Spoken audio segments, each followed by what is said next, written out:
ولن ترضى عنك اليهود ولا النصارى حتى تتبع ملتهم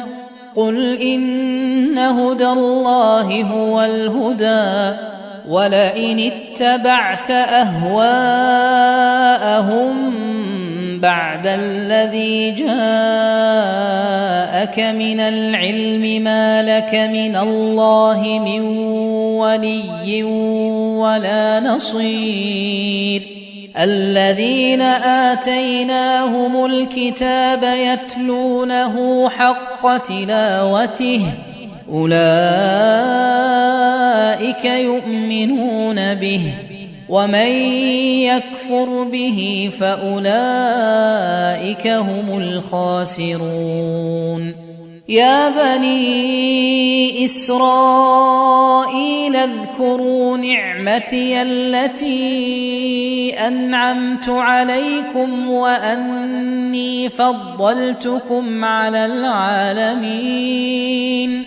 واتقوا يوما لا تجزي نفس عن نفس شيئا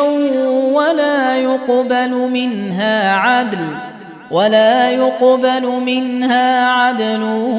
ولا تنفعها شفاعة ولا هم ينصرون وإذ ابتلى إبراهيم ربه بكلمات فأتمهن قال إني جاعلك للناس إماما قال ومن ذريتي قال لا ينال عهد الظالمين وإذ جعلنا البيت مثابة للناس وأمنا واتخذوا من مقام إبراهيم مصلى وعهدنا إلى إبراهيم وإسماعيل أن طهرا بيتي للطائفين والعاكفين والركع السجود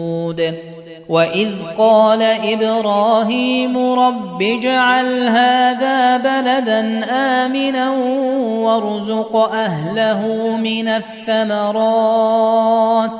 وارزق أهله من الثمرات من آمن منهم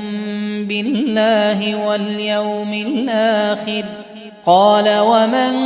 كفر فأمتعه قليلا ثم أضطره